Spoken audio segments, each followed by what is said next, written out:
Túmulos monumentais, mausoléus pitorescos, repletos de verdadeiras obras de arte em escultura, feitas com os mais finos materiais como mármore e bronze,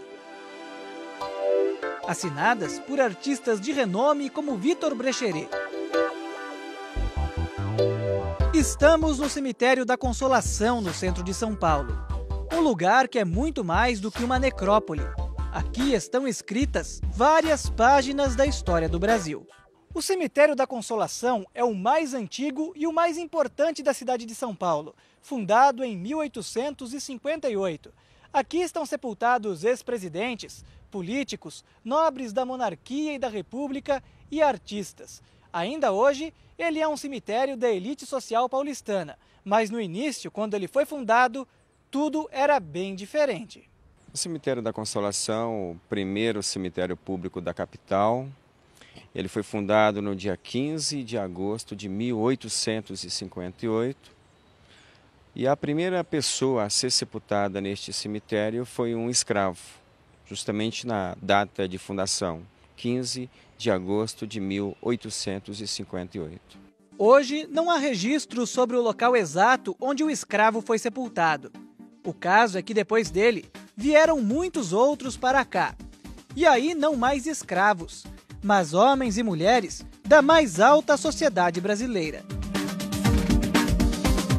Uma das primeiras personalidades enterradas aqui foi a Marquesa de Santos, que morreu em 1867. O túmulo dela é todo feito em mármore de Carrara. Na lápide está o retrato em pintura de Domitília de Castro. A Marquesa de Santos foi uma contribuidora na construção do cemitério, onde mais tarde ela seria enterrada. Por volta de 1858, ela fez uma doação de 2 contos de réis que foram aplicadas na construção de uma capela, que ficava nesta região, onde hoje existem diversos túmulos. A Marquesa de Santos foi uma pessoa muito importante, né? Como todos conhecem, a Marquesa de Santos foi aquela pessoa que teve a sua relação amorosa com o nosso primeiro imperador do Brasil, Dom Pedro I. E o túmulo dela aqui é motivo para visitações. A gente recebe muitos visitantes, professores de história, interessados em conhecer o túmulo da Marquesa de Santos pelo fato dessa relação que ela tem com a história do nosso país e com a história deste cemitério. Outra personalidade da história do Brasil enterrada aqui é o jornalista italiano Libero Badaró, um dos principais opositores da monarquia durante o governo de Dom Pedro I. Ele foi assassinado em 1830, quando ainda não existia o Cemitério da Consolação. O corpo dele foi trazido para cá em 1889, logo após a proclamação da República, como uma homenagem pela luta que travou pela liberdade. O poeta abolicionista Luiz Gama, falecido em 1882, também está enterrado aqui. O túmulo traz uma escultura feita em pedra. A obra, de autor desconhecido, apresenta uma cruz, uma coroa de flores e um manto, além de símbolos da maçonaria, onde atuava influentemente. O túmulo do ex-governador de São Paulo, Carlos de Campos, falecido em 1927, também chama muito a atenção. O monumento, erguido pelo escultor brasileiro Celso Antônio de Menezes, traz 2 figuras femininas, que representam a pátria e a república. E por falar em república, aqui estão enterrados alguns presidentes do Brasil. Aqui está sepultado o ex-presidente da República, Campos Salles, que faleceu em 1913. A princípio não existia todo este mausoléu, que foi levantado em 1919 pelo artista plástico mexicano Rodolfo Bernadelli. O monumento traz o escudo da República e, curiosamente, apresenta esta alegoria, que dá a impressão de que o caixão do presidente está ali dentro.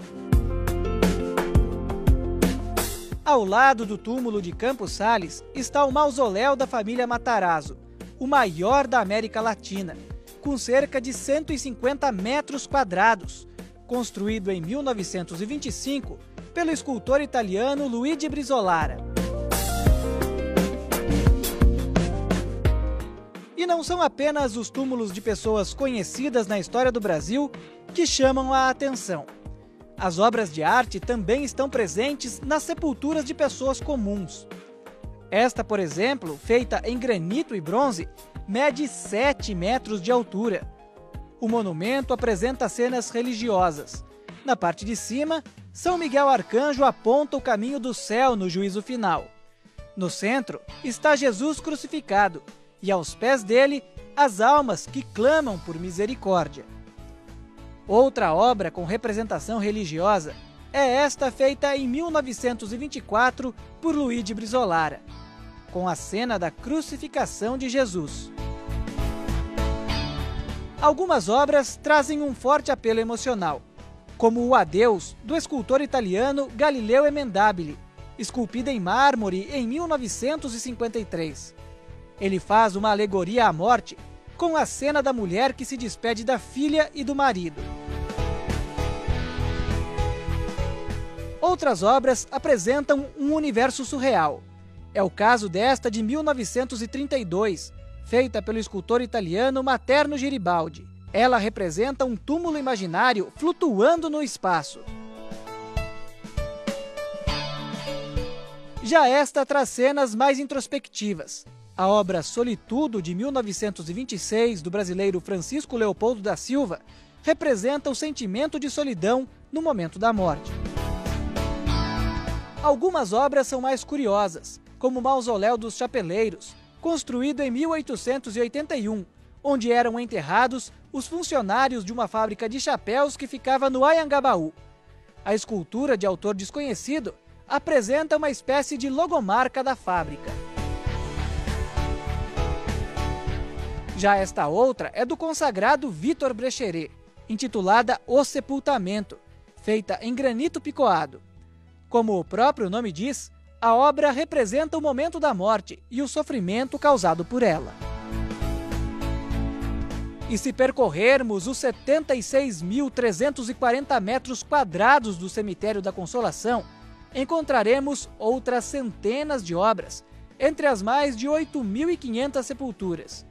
Por isso, muita gente diz que ao visitar esta necrópole, não se faz apenas uma homenagem aos mortos, mas também uma viagem histórica e cultural. O Consolação, ele é uma espécie de um museu histórico a céu aberto. É um cemitério? Sim. Mas, de um outro lado, ele mais parece um museu histórico a céu aberto.